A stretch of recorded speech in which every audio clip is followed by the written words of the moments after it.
Hello my friends and welcome, my name is Dennis and this is the latest update from Ukraine. I'm currently on emergency supply since we have the blackout. Luckily I have the powerful power bank or electrical station to provide electricity for me. However, the internet signal is weak, so I don't know when you will see this video, probably very late today. But anyways my friends, you know what happened today? The massive Russian rocket attack on Ukraine. They used cruise missiles, strategic missiles, kamikaze drones that Iran gave to Russia. We're gonna talk about it in this video, and now let's start from our usual topic, the military map and the situation on the front lines. Now Russia is weak because they use their military force against civilians, and the main thing that Ukraine still got the massive counterattack and pushing Russians back from Ukrainian land.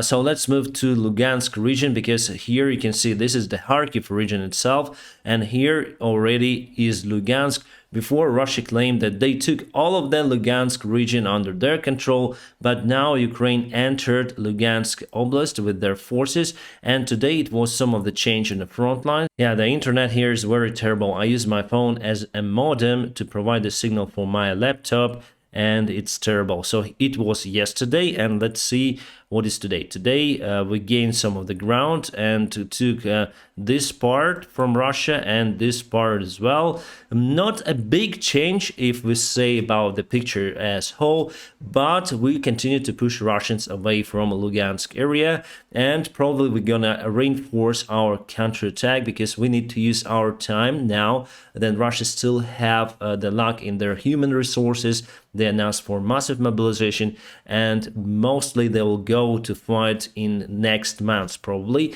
and that's why we need to use this time to get more ground from Russian forces. However, Russia continued to push on some parts of the front lines. Here, for example, in Bakhmut, they pushed a little bit closer to the city. City suburbs are under Russian control from the east side, and the fighting is ongoing in the city itself. For now, they're unable to take this city under their control for many weeks and probably more than 1 month already. And private military campaigns, CVK Wagner, are fighting for that city. Can Ukraine lose the Bakhmut city? I think could be. It could be everything. It's the war, my friends, but we put big defense lines. They're very robust, so Russia is losing their army there because of our strong defense lines. They are not overtaking Bakhmut city from other directions.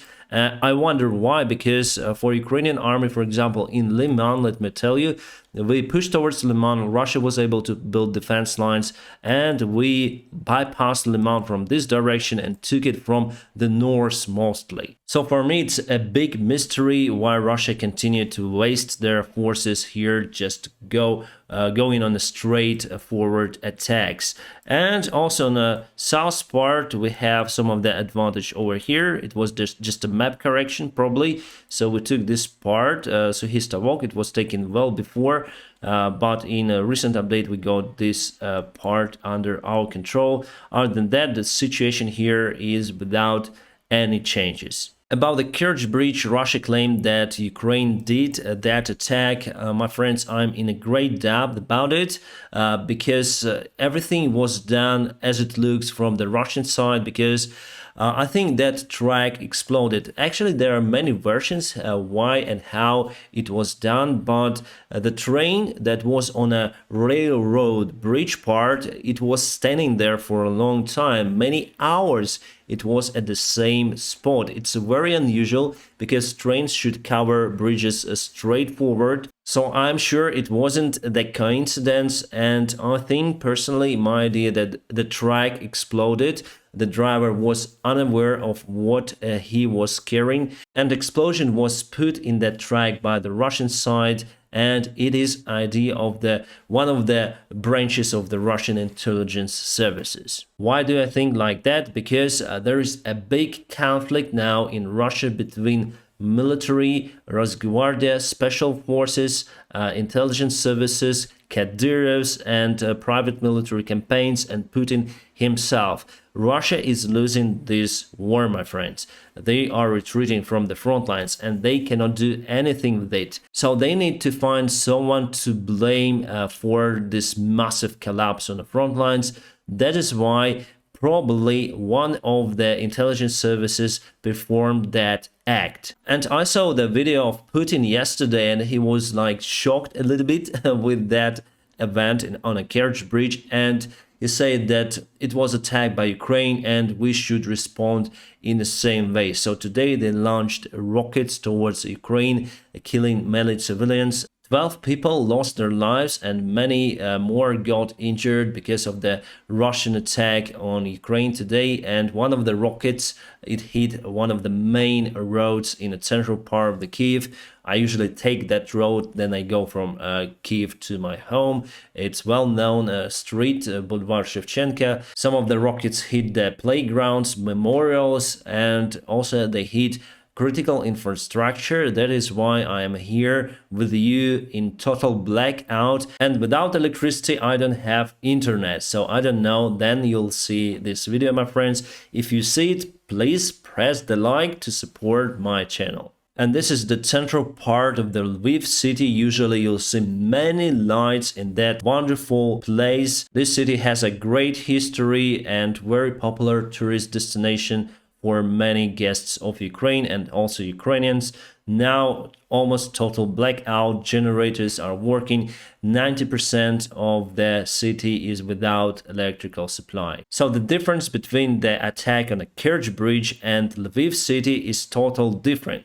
Kerch Bridge is the main supply line for the Russian military and it leads to Ukrainian territory, Crimea. We are now in war with Russia, so Ukraine got all of the rights to attack that main supply line. So Putin said that they responded to that Kerch Bridge attack, and how they did it, basically attacking civilian infrastructure of civilian people and killing civilians. And I have a history analogy for that. Do you know that Hitler started to lose the Second World War? No, it happened not in 1943 as Russian side said after Stalingrad battle. No, it happened in 1940. Then Hitler lost the war for Britain. He tried to use his blitzkrieg tactics on the United Kingdom. However, Brits fought hard for their motherland. And after a few months, it was understandable for everyone that Germany would not be able to take over United Kingdom. And what Germans did, they started to bomb the civilian infrastructure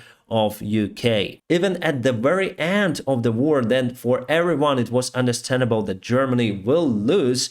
Then Hitler got his V1 and V2 rockets. They still fired those rockets to London City and other cities of UK. We call that convulsion, then the patient shakes before the death, and that is what happened to Hitler, and that is what is happening with Putin regime. They cannot win the war fighting on the front lines, and that is why they start to terrorize civilians. As you see, it's the classical mistake of the most dictators who go on to war with other countries. They frighten their own people and they think they will frighten other people from other free world. But what they do, they just rise our spirit to fight against them. Today I haven't seen the queues in the shopping malls. The fuel is available and people are just not panicking here in Ukraine.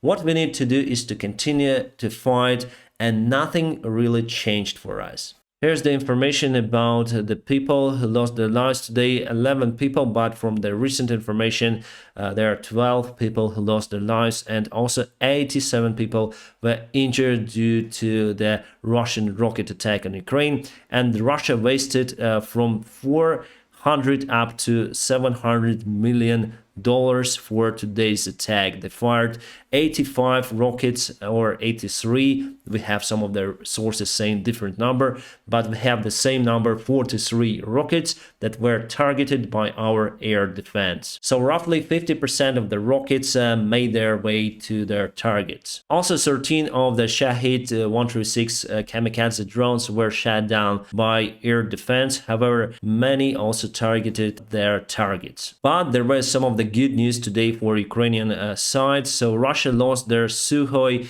Su-25 attack airplane in Rostov-on-Don. So yesterday they lost Su-24 tactical bomber, and today Su-25. Pilot also lost his life, unable to eject from the airplane. We don't have any footages or videos. It's just granted information also from the Russian resources. This is the Dnipro city, and as you can see, the rocket hit just in front of the public transport. Here's the bus, and many civilians who were inside were injured, and some of them were taken to intensive care to the hospital. I have a very bad internet, my friends, so here I just wanted to show you the fantastic video how our soldier targeted the cruise missile with the old Soviet-made man-pad Igla. To watch this video and many more, please check out my Telegram channel. It's in the video description just below. Oh, finally it's been loaded. So I will just show it to you. So the guy with a man-pad, and actually there were two of the guys who fired this rocket. Very effective, I would say. And the other guy is filming, and look on that explosion. It will happen there. See, they targeted the cruise missile. Germany delivers the first of 4 RST anti-rocket systems to Ukraine. The recent Russian attack on Kiev and other cities shows how important the air defense capability for Ukraine's self-defense. But one RST is not a game changer. We need more of those. Also today, the building of German embassy in Kiev was damaged by the rocket attack. This is the RST itself, and it's the brand new system that will be delivered to Ukraine. Awesome. Mirror, well, I wouldn't rely on that media, but also we got this similar information from Ukraine sources as well, that Putin deploys elite guard to Moscow. Our intelligence actually said the same thing, so now there's some clashes inside the Kremlin itself. There are some of the meetings ongoing to support Ukraine. They are now in the capital city of Poland, Warsaw, Prague and Paris. Yeah, the internet is very bad out here, so I cannot even download photos and everything, videos, nothing. I'll keep you updated on situation here in Ukraine. Oh! Yes! Let's continue. Let's continue. This video shows the remains of the rail line in Kerch bridge. And as you can see, a part of this carriage just melted. And those rails are melted as well. Yeah, cameraman is epileptic here, but we see on this photo that there is one more line on that bridge. So Russia still may send their supplies using that part of the railroad. And this is the business center. It was damaged. The rocket targeted the base of this building, causing severe damage. I was really surprised to see President Zelenskyy this morning. At first, we got the messages from the Russian media that Zelenskyy was evacuated somewhere in a bunker of Lviv city. But after a while, Zelenskyy just filmed. He went live with his phone in the middle of the Kiev in the city center, encouraging people not to panic and saying that we're gonna go through it together. We're gonna fight our enemy and everything will be Ukraine. Right, my friends, I'm gonna keep you updated on situation here in Ukraine. And now please press the like button to support this channel. Also, if you want to support me financially, there are some of the links in the video description below where you may support me on Patreon, PayPal or Donatello, whichever you like. My friends, I wish you a peaceful sky wherever you are. Have a great time.